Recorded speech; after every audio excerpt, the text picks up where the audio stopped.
Hello, welcome to the very first episode of the First Garden Adventure. I'm your host. Let's begin at the beginning. Have you ever wondered how the world began? Well, long ago, before mountains or valleys or even oceans existed, there was nothing but water, darkness, and a big idea.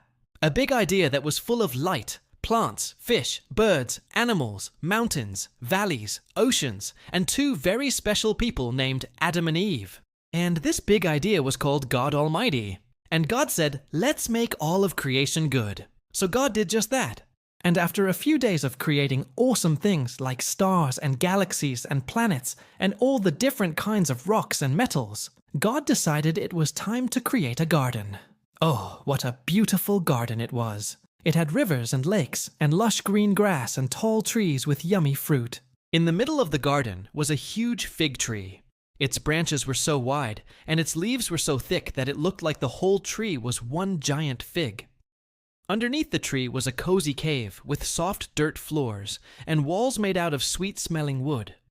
This was the perfect place for a home. And God placed Adam, the first man, inside the cave. Adam was curious. He had never seen anything or anyone before. He walked outside and looked around. "Wow," he said, "I am alone." At that moment, God appeared next to Adam. "Adam, you are alone, but that won't be for long. Now go and name all the plants and animals that I have created for you to care for and be their friend." So Adam went out into the garden and started naming all the plants and animals. As he walked along, Adam saw a group of large animals with long necks stretching up to eat the leaves off the tall trees. "You are so graceful," Adam told them. "I will call you giraffes." Then Adam came across some small, furry animals with long ears. They hopped around on their strong back legs and wiggled their cute little noses. "You look so fluffy," Adam said. "I'll call you bunnies." Adam gave each animal a name, and they all became friends. Adam walked over to the river and saw some animals with sleek, wet bodies swimming happily. "You are so fast and strong in the water," he said. "I will call you dolphins." Then Adam sat down on a nearby stone and sighed. All of the animals were his friends, but he still felt lonely.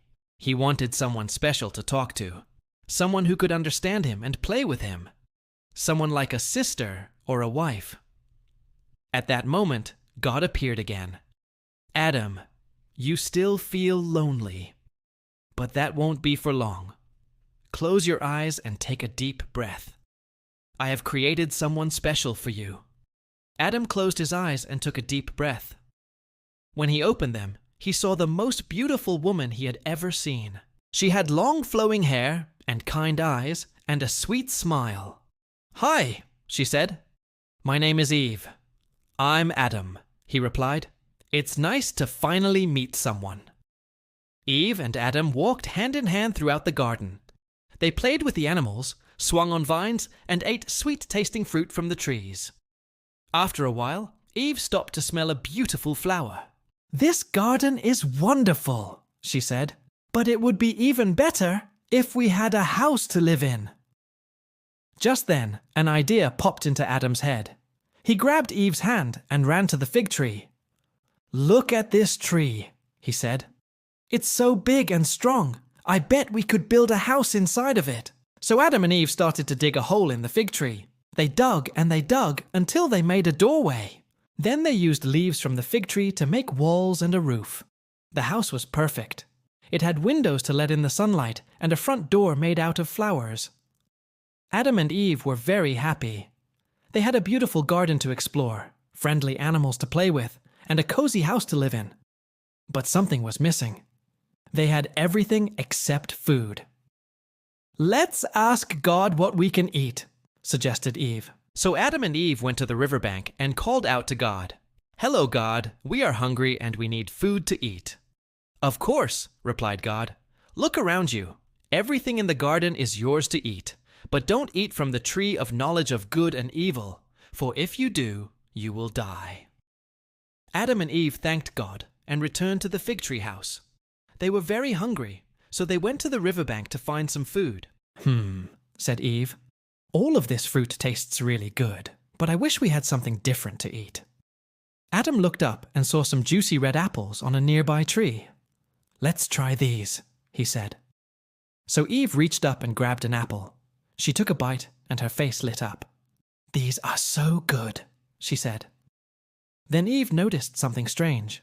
On top of the apple tree was another tree with fruit that looked very similar to the apples. But these were a little different.